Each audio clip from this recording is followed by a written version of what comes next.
여러분들, 우리나라의 자랑이라고 할 수 있는 빙상의 여제가 하나 있습니다. 이름하여 김연아 선수예요. 아쉽게도 은퇴를 하고 지금 또 다른 스포츠계에서 활동을 또 다시 한번 국위선양을 하고 있는데, 과거 김연아 선수가 실제 그 경기를 할 때 우리나라 중계석에서 중계하는 멘트와 외국에서 중계하는 멘트가 비교가 됐던 적이 한 번 있어요. 한번 제가 그 내용을 한번 읽어드리도록 하겠습니다. 김연아 선수, 이제 한국 중계석이 먼저 이야기를 하는 내용입니다. 저 기술은 가산점을 받게 되어 있습니다. 이렇게 멘트를 할 때 똑같은 장면을 보고 외국은 이렇게 이야기했어요. 한 마리의 나비죠. 마치 꽃에 사뿐히 앉은 나비의 날갯짓이 느껴지지 않으십니까? 똑같은 장면을 보고 이렇게 해설이 다르더라는 거예요. 자, 또 한 장면. 한국은 코너에서 착지 자세가 불안하면 감점 요인이 됩니다. 이렇게 이야기할 때 외국에서는 은바위를 쓰다듬으면서 코너로 날아오릅니다. 실크가 하늘거리며 잔무늬를 경기장에 흩뿌리네요. 이게 뭐가 달라도 다르죠? 표현이 다르고 생각이 다릅니다. 자, 또 한국에서는 저런 점프는 난이도가 아주 높죠. 경쟁에서 아주 유리합니다. 이렇게 해설을 할 때 외국은 제가 뭘 잘못 봤나요? 천사입니다. 오늘 그녀는 투명한 날개로 하늘에서 내려와 경기장에서 길을 잃고 서성이고 있습니다. 우리는 감사할 따름이에요. 왜? 그런 모습을 볼 수 있어서. 자, 마지막으로 한국 중계석입니다. 경기를 완전히 지배했습니다. 금메달이네요. 금메달. 이렇게 이야기할 때 외국에서는 울어도 될까요? 눈물이 나네요. 저는 오늘의 경기를 영원히 기억할 것입니다. 이 경기를 본 저는 행운아입니다. 감사합니다, 신이시오. 이렇게 이야기를 했다는 거예요. 여러분, 차이가 느껴지십니까? 극명한 해석과 평가가 나누어지더라는 거예요. 이게 왜 그러냐면 우리 한국은 어느샌가 이 성과 지상주의가 만연해 있고 또 이 서양의 문화주의자와는 너무나 동떨어진 그런 모습을 가지고 있다는 거예요. 그러니까 스포츠든 문화든 예술이든 외국 사람들은 그 예술 자체로, 그 행위 자체로 아름다움을 평가하는데 우리는 그 예술이나 행위나 스포츠나 여러 가지의 그 결과물로, 그 행위를 해서 얻은 결과물로 우리는 모든 것들을 평가하기 때문에 이렇다라는 거예요. 그러니까 원래 올림픽이라는 것이 그렇습니다. 젊은 사람들이, 나이 드신 분들이 가는 경우는 거의 없으니까 젊은이들이 짧게는 4년을 준비해서 올림픽에 도전을 하는 거예요. 그리고 심지어는 아주 어려서부터 10수년간을 오직 올림픽에 참여하고자 하는 그 열심과 열정을 가지고 쭉 훈련해 와서 결국 올림픽에 가가지고 자기가 가진 역량을 유감없이 다 발휘하는 것을 목표로 그렇게 운동과 훈련을 해나가고 있더라는 것입니다. 그런데 외국은요, 우리는 금메달 몇 개, 은메달 몇 개, 동메달 몇 개 이것으로 평가하고 그 올림픽의 성적을 매기는데 외국은 금메달 수나 은메달 수나 각종 메달의 수를 집계하지 않는 경우가 대부분이라는 거예요. 왜 그렇습니까?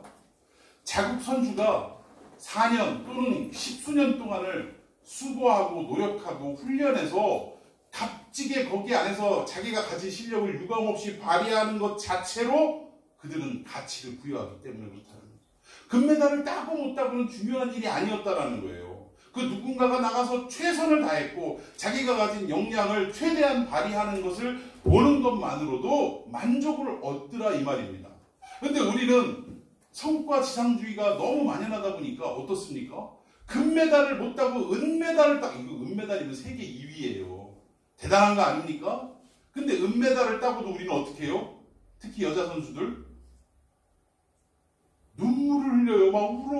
억울해가지고 금메달 못 딴 게 한이 돼가지고 남자들 유도 선수들도 마찬가지더라고. 은메달 따고도 막 울더라고. 자기가 금메달은 따놓은 당상이라고 생각했으니까 기대만큼 미치지 못해서 아쉬움에 눈물을 흘리기도 하겠습니다만 중요한 것은 외국 선수들은 은메달 따면 아주 막 금메달보다 더 기뻐해요. 그런데 우리나라만 유독 금메달이 아니면 슬퍼하고 막 눈물 짓고 안타까워하고 이러더라는 거예요. 왜 그렇습니까? 우리나라는 사람을 평가하는데 자꾸 그 결과물로 평가를 하고 성과 지상주의로 평가를 하기 때문에 그렇더라는 것입니다. 저는 앞으로 여러분들도 이제 세대가 바뀌어지면서 뭐 올림픽은 계속 이어질 거 아니에요.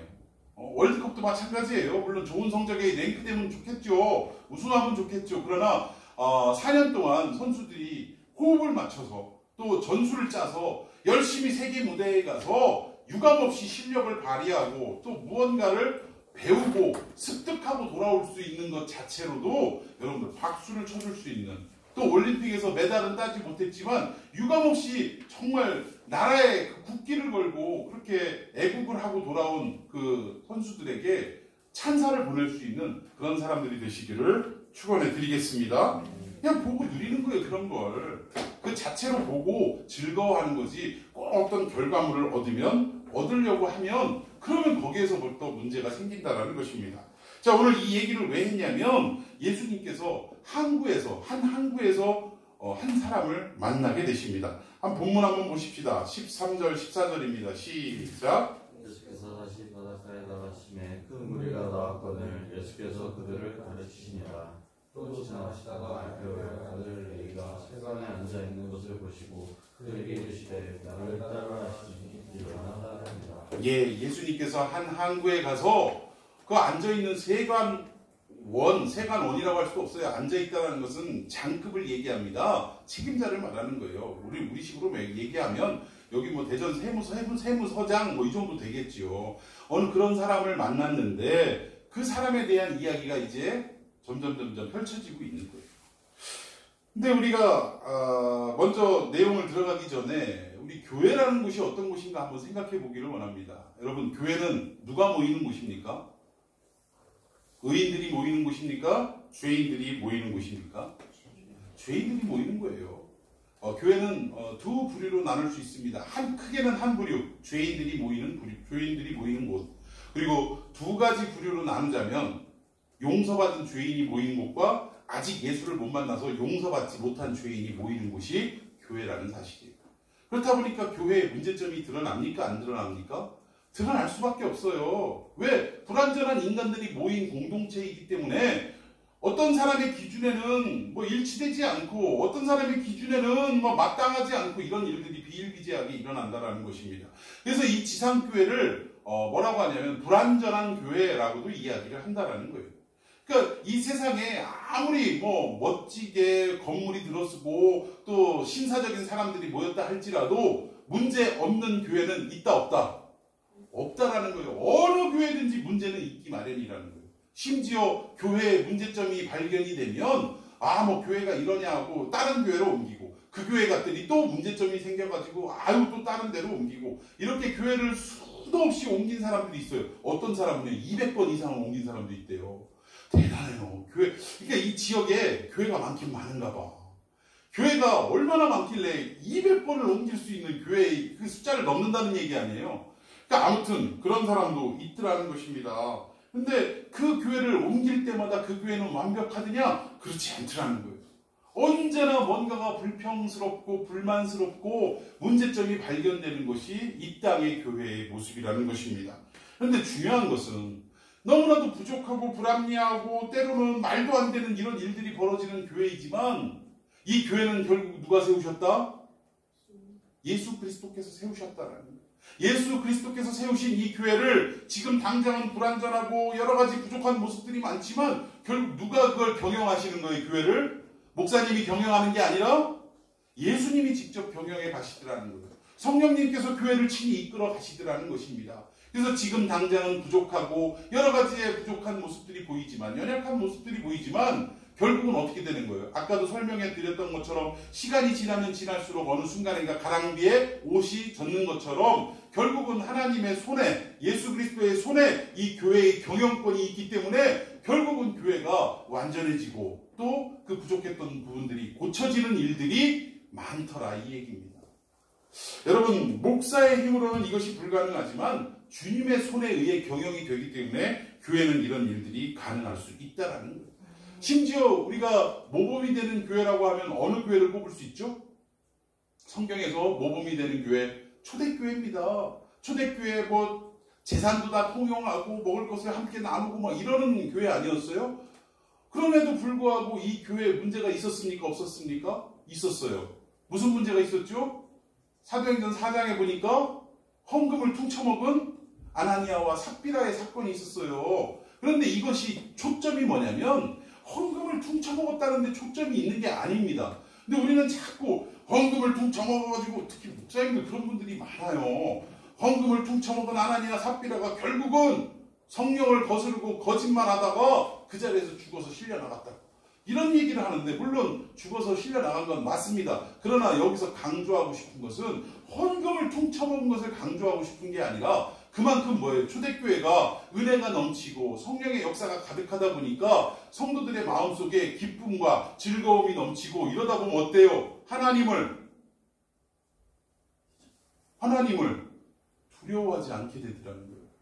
우리가 서로 밀접하고 친하다 보면 어떻습니까? 친구끼리도 예의를 벗어날 때가 많다라는 거예요. 해서는 안 될 소리를 하는 경우도 너무 쉽게 일어나고, 또 행동하지 말아야 될 일들도 너무 쉽게 일어나더라는 거예요. 제가 작년인가 언제 한번 뉴스를 통해서 한번 본 적이 있는데, 초등학교 학생들이 친하답시고 화장실에서 볼일을 보는데 이 뚜껑을 천장 위로 이렇게 카메라를 넘겨갖고 볼일 보는 거를 동영상으로 찍어가지고 유포를 한다거나, 이런 일들이 있더라는 거예요. 이거 어떻게 보면 화장실 안은 가장 개인적이고 프라이버시가 지켜져야 될 텐데, 그러다가 잘못하면 놀래갖고 변비도 생길 수 있는데, 그런 일들을 막 함부로 하고, 또 그 부끄러움을 막 그냥 유포시키고, 이래서는 안 되지 않느냐는 얘기예요. 응? 너무 친하다고 이러는데, 우리도 그래요. 은혜 받고, 성령 받고 이러다 보면, 하나님을 너무 두려워하지 않고 그냥 막 행동하는 경우가 있더라는 거예요. 헌금 자체를 퉁쳐먹은 게 문제가 아니라, 아나니아 삽비라 사건을 통해서 결국 어떠한 반응이 초대교회에 일어났냐면, 모두가 하나님을 두려워하더라라는 결론으로 도출이 되더라는 것입니다. 그 얘기를 하고 싶은 거예요.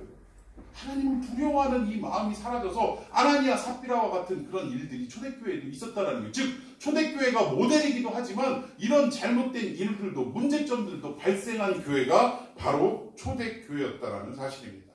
그러니까 이 땅의 교회는 완벽한 교회가 없고 완전한 교회가 없더라는 거예요. 자, 17절 한번 읽어볼까요? 이런 부족한 많은 우리들을 위해서 예수님이 이 땅에 오셨다는 것입니다. 17절 시작. 예수께서 들으시고 그들에게 이르시되 건강한 자에게는 의사가 쓸데없고 병든 자에게는 쓸데입니다. 나는 의인을 부르러 온 것이 아니요 죄인을 부르러 오노라 하시니라. 자, 예수님은 의인을 부르러 이 땅에 오신 것이 아니라, 완벽한 교회를 만나기 위해서 오신 것이 아니라, 2000년 전에 오셨을 때는 부족하고 연약하고 흠 많고 허물 많고 그냥 쇳덩어리인 이 인생들을, 이 교회를 하나님께서 만나기 위해 오셨다는 거예요. 여기에 말씀한 것이 의인을 부르러 온 것이 아니라 죄인을 부르러 오셨다. 마치 의사에게 건강한 자는 쓸데가 없고 병든 자에야만 쓸데가 있다라고 말씀하는 것처럼, 나는 의인을 위해서 온 것이 아니라 죄인을 위해서 이 땅에 왔다라고 말씀하고 있다라는 것입니다. 여러분, 또 14절 한번 보십시다. 이 죄인을 보기 위해, 만나기 위해 오신 예수님 결국 누구를 만나셨냐? 오늘 본문 14절입니다. 시작. 지나가시다가 그가 세관에 앉아 있는 것을 보시고 그에게 이르시되 나를 따르라 하시니 일어나 따르니라. 자, 여기 보니까 예수님, 죄인을 부르러 오신 예수님이 누구를 만나셨다고요? 알페오의 아들 레위를 만나러 오신 거예요. 이 레위는 다른 이름으로 뭐라고 얘기하냐면, 여러분 잘 아는 마태를 얘기합니다. 마태가 곧 레위예요. 레위, 마태, 마태, 레위, 뭐가 성인지는 모르겠습니다만, 여기 알페오의 아들 레위라고 하는 거 보니까 이름이 레위였던 것 같아요. 성이 마태인 것 같고. 자, 여기에 레위가 앉아있는 걸 보셨는데, 이 레위는 어떤 사람이었냐면 세관원이었다라는 거예요. 그리고 세관원들 중에 자리에 앉은 것으로 보아 그들의 리더였던 것 같습니다. 지도자였던 것 같아요. 근데 이때 당시에 그 세금을 징수하는 사람들이 어떤 사람들인지 배경을 좀 설명을 해야 되는데, 이때 당시 유대 땅은 로마의 속국이었습니다. 근데 로마는 여러분 아시는 대로 이 제국을 점점 확장시키고 펼쳐나가기 위해서, 또 황제의 위험을 떨치기 위해서 늘 전쟁을 해야 됐고, 또 그 전쟁의 승리를 기뻐하면서 새로운 도시를 건립을 하고, 또 그 새롭게 건립된 도시의 우상들을 또 막 뭐라 그래요? 갑자기 또 우상, 동상 말고 뭐라 그래? 그 신의 형상을 막 거대하게 지어가지고 사람들에게 숭상을 받는 이런 일들이 있습니다. 그런데 도시를 건립하고 전쟁을 하고 또 이렇게 거대한 신상을 막 건립하고 이러려면 뭐가 필요해요? 돈이 필요한 거예요. 이 돈을 어디에서 조달을 하는 겁니까? 식민 백성들에게 세금, 중다한 세금을 먹여서 그 세금을 막 걷어가지고 전쟁 물자도 되고 또 신도시도 건축하고 또 신상을 건립하는 데도 사용을 했더라는 것입니다. 그래서 이때 당시에 이 세리들은 어떻게 했냐면 입찰을 받아가지고 세리가, 그러니까 우리는 지금 시험을 봐서 공무원이 돼야 세무공무원으로 될 수 있는데 이때 당시에는 입찰을 써서 냈어요. 무슨 말이냐? 로마 당국에게 난 올 한 해 동안, 예를 들자면 올 한 해 동안 이 지역에 담당하는 이 세금을 1억을 내가 걷어서 내겠다. 어떤 사람은 나는 1억 2천을 내겠다.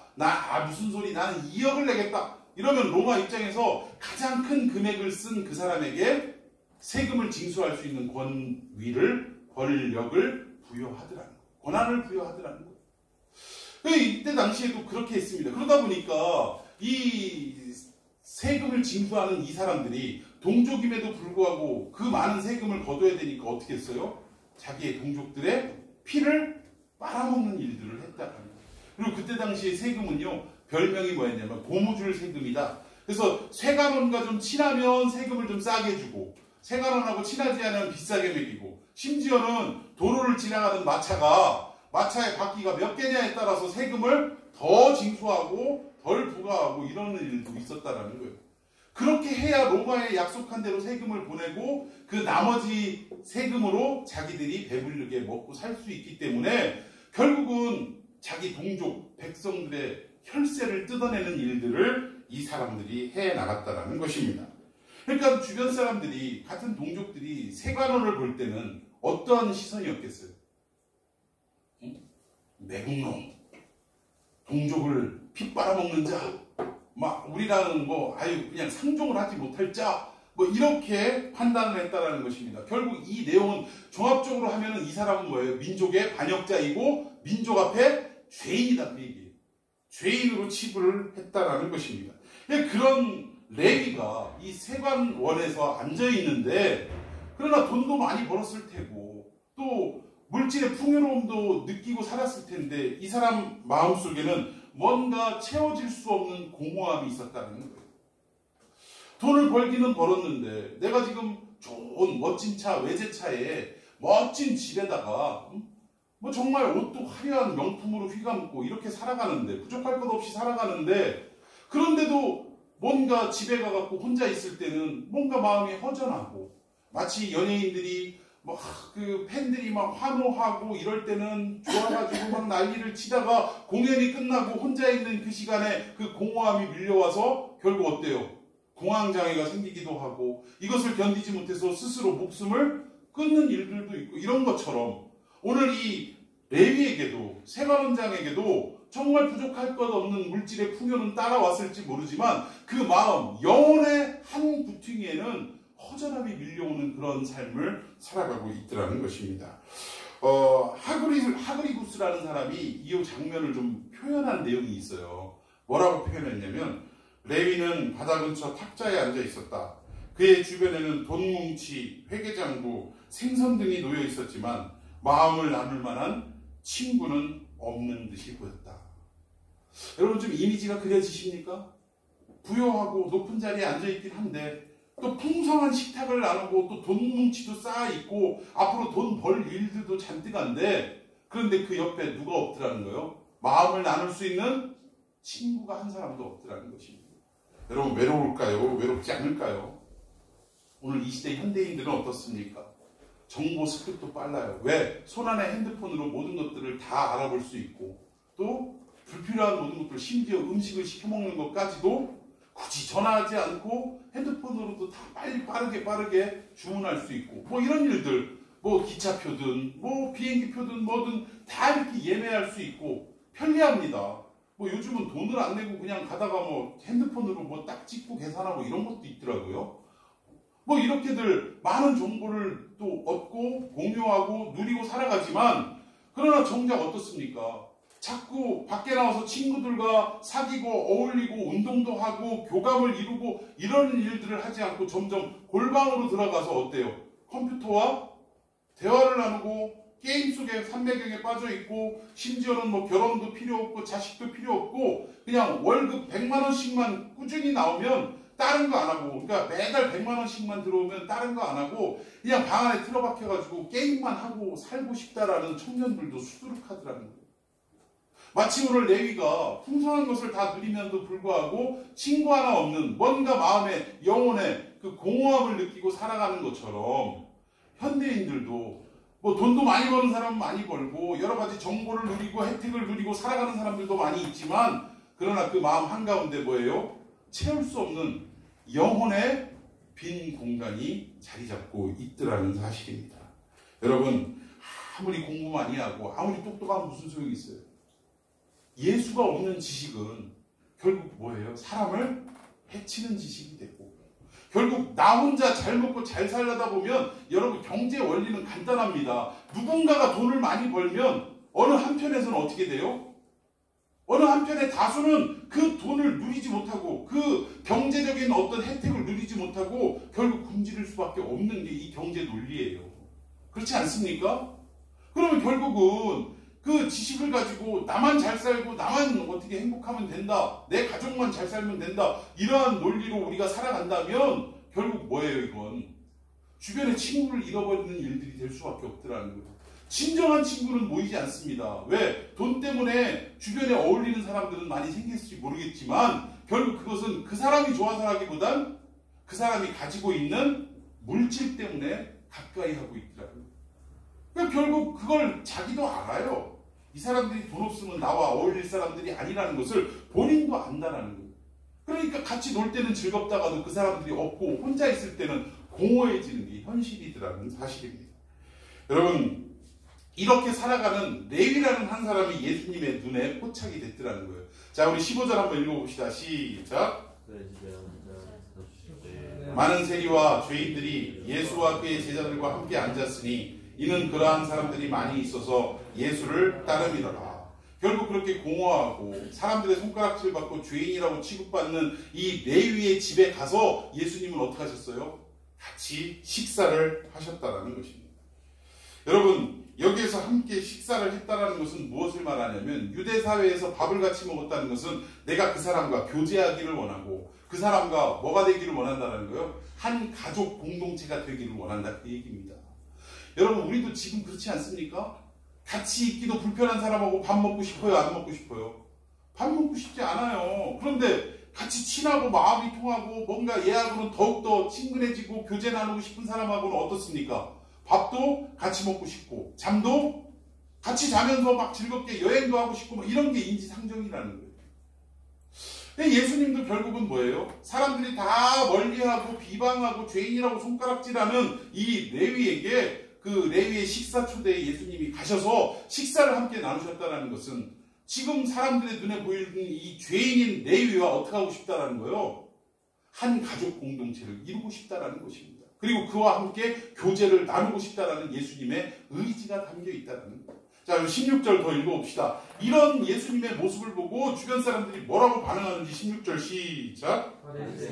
서기관들이 예수께서 죄인 및 세리들과 함께 잡수시는 것을 보고 그의 제자들에게 이르되 어찌하여 세리들이 죄인들과 함께 먹는가? 예, 주변 바리새인들은 종교 지도자들은 왜 죄인과 함께 식사를 나누냐? 그러면 결국은 뭐라는 얘기예요? 죄인과 한 가족 아니냐 너? 너 한 통속 아니냐? 너 왜 죄인하고 같이 친구를 먹냐? 이러면서 지금 예수님을 향해 손가락질하기 시작하더라는 것입니다. 근데 여러분 이 죄인이라고 평가하는 것은 누구의 평가였냐면 바리새인들의 평가였다는 거예요. 그러니까 지금 당장의 모습을 보고 지금 당장의 세금을 걷고 동족들의 피를 빨아먹는 이러한 행위들을 보고 사람들은 평가한다는 것입니다. 여러분 세상 사람들은 우리 지금의 모습을 보고 평가하더라는 거예요. 그럼 우리 스스로의 모습을 한번 객관적으로 거울을 보면서 한번 비춰봅시다. 나라는 인간이 어떤 인간인 것 같아요? 우리 창영이 스스로를 딱 생각할 때 나는 어떤 사람인 것 같아? 와 이리저리 뜯어봐도 참 너무 잘생기고 심령도 참 마음도 어쩜 이렇게 고운지 모르겠고 부족할 거 하나 없고 이렇게 생각이 되십니까? 아니죠. 왜냐하면 남들이 모르는 진짜 나의 본 모습은 나만 알고 있기 때문에 그래요. 근데 사람들도 역시 뭐 나만 알고 있다고 하지만 생활하다 보면 그게 조금씩 드러나기 마련이거든. 그러니까 사람들은 그 드러나는 모습을 보고 나 전체를 판단하고 앞으로의 미래까지도 정의를 내려버리는 게 이 세상의 시선이고 평가라는 것입니다. 그런데 오늘 예수님은 세상 사람들이 다 손가락질하고 죄인이라고 하는 이 레위에게, 즉 마태에게 예수님은 지금의 모습을 보신 게 아니라 무엇을 보셨냐? 장래에 당신을 따르고 당신의 말씀을 조차 순종하고 더 나아가 많은 사람들에게 당신이 가르쳐준 복음을 기록을 해서 널리 알리는 마태복음의 저자로서 사용하실 것을 예수님은 장래를 이미 보셨다는 거예요. 지금의 우리의 연약한 모습을 보시기 이전에 우리가 미래에 어떤 사람이 될 것인가를 보셨다는 거예요. 저는 이런 목사가 됐으면 좋겠어요. 예수님처럼 여러분의 장래를 좀 내다보고 여러분의 장래를 미리 축복하고 또 그 장래의 모습을 기대하면서 함께 목회해 나가고 기도하는 그런 목사가 됐으면 좋겠습니다. 지금은 뭐 여러분들 미래도 보이지 않고 내일도 보이지 않고 꿈도 보이지 않고 무엇을 해서 먹고 살아야 할지 아무것도 모르는 그런 상황 속에 있다 할지라도 저는 믿음으로 여러분들의 미래가 여러분들의 내일이 예수님의 은혜로 말미암아 하나님의 축복으로 말미암아 밝은 미래가 될 것을 저는 축원해 드리는 것입니다. 아멘. 여러분 세상이 힘들게 하고 청년들이 오갈 데 없는 이런 상황 속에 있다 할지라도 여러분 걱정하지 마시기 바랍니다. 하나님은 여러분들을 이 땅에 태어나게 하시기 이전부터 여러분들을 어떻게 사용하실지 하나님은 다 계획이 서 있으시다라는 거예요. 여러분 믿습니까? 여러분을 통해 무언가를 하시기 위해 이 땅에 보내셨다면 그 무언가가 무엇인지를 여러분들은 기도를 통해 말씀을 통해 끊임없이 하나님께 여쭈어보고 찾아내는 이 과정을 거쳐야 된다는 거예요.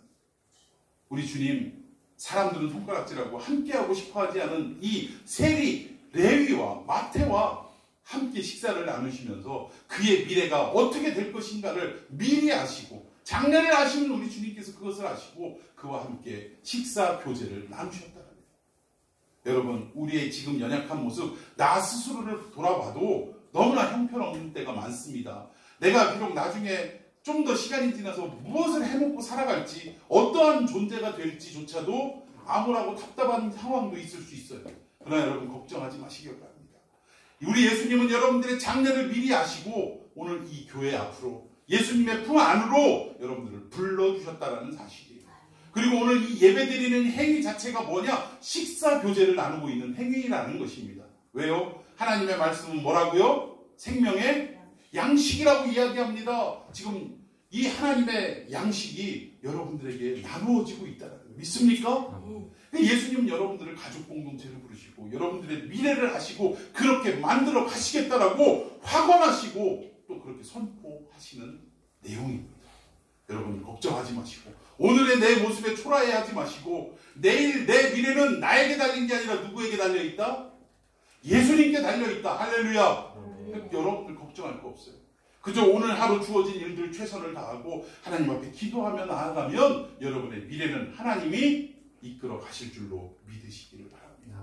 이런 장래를 보시는 우리 주님 앞에 여러분의 인생을 맡기고 살아가는 귀한 역사가 있기를 예수님의 이름으로 축원해 드리겠습니다. 기도하십시다.